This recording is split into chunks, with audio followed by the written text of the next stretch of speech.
सभी का अभिनंदन है। आज मैं क्षमा प्रार्थी हूं कि थोड़े विलंब से यहां पहुंचा हूं। बंधुगण, आप सभी जानते हैं कि आज राहुल गांधी जी ने एक वीडियो जारी किया है और उस वीडियो में उन्होंने वही बातें की हैं जो पहले भी करते रहे हैं।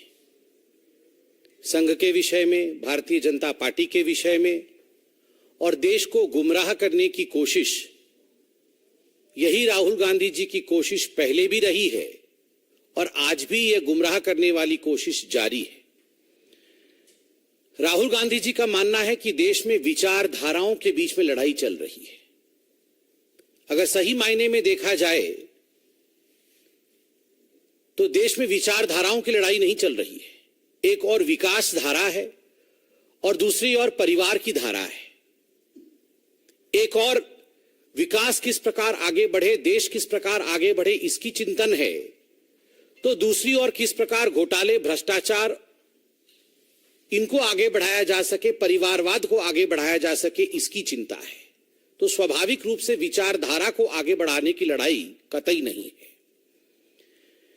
राहुल गांधी का मानना है कि बीजेपी, आरएसएस और कांग्रेस ये पूरे देश में जिस प्रकार से विचारधारा को लेकर लड़ रहे हैं, उससे साफ होता है कि कहीं ना कहीं संघ और Bhajpa they want to control the institutions. जो इंस्टीट्यूशंस हैं उन पे कब्जा जमाना चाहते हैं। आज तो मुझे बड़ा आश्चर्य हुआ जब मैंने वो वीडियो देखा और मेरा मानना है कि जुडिशियरी को भी इसका संज्ञान लेना चाहिए।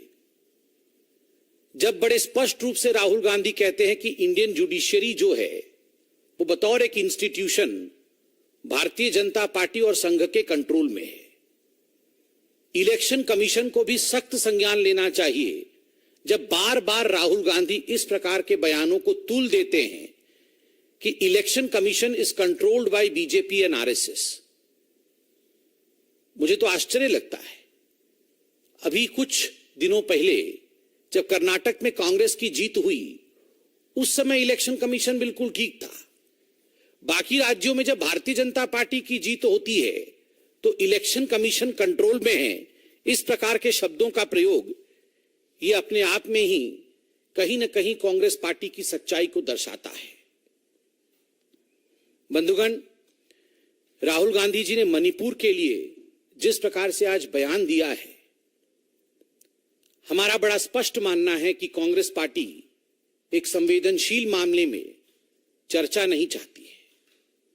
वो इस पर घमासान चाहती है, वो इस पर हंगामा मचाना चाहती है। कहीं ना कहीं राजनीतिक रूप से इससे कैसे लाभ लिया जा सके, उसकी चेष्टा में कांग्रेस पार्टी लगी है। How to derive some political benefit out of it, this is the motive of the Congress party rather than going into debate and discussion on the issue of Manipur. देश के इतिहास में पहले कभी ऐसा नहीं हुआ कि देश के गृह मंत्री एक क्षेत्र में 3 दिनों तक प्रवास उन्होंने किया। पूरे विषय को समझने के पश्चात जब पार्लियामेंट के सेशन में माननीय गृह मंत्री जी ने स्पष्ट रूप से खड़गे साहब को चिट्ठी लिखकर सिलसिलेवार तरीके से समझाया कि किन बिंदुओं पर चर्चा होनी चाहिए, कैसी चर्चा होनी चाहिए पार्लियामेंट में, और भारतीय जनता पार्टी मणिपुर को लेकर हर विषय पर चर्चा के लिए सदन के पटल पर तैयार है, लोकतंत्र के मंदिर में तैयार है, मगर उसके बावजूद चर्चा नहीं होने देना, despite this call for discussion, not allowing any kind of discussion on Manipur on the floor of parliament, only projects the fact that Congress and certain political parties in this country want to derive political benefit and political dividend rather than trying to give a healing touch. एक solution और चर्चा के माध्यम से शांति बहाली, यह कोशिश राहुल गांधी जी की नहीं है, यह कोशिश कांग्रेस की नहीं है। मोहब्बत की दुकान के बारे में केवल बोलते हैं। मोहब्बत की दुकान वास्तविक रूप में यह उनका ईमान नहीं है। बंधुगण, नाम में इंडिया क्या डाल दिया है, राहुल गांधी जी को ऐसा लग रहा है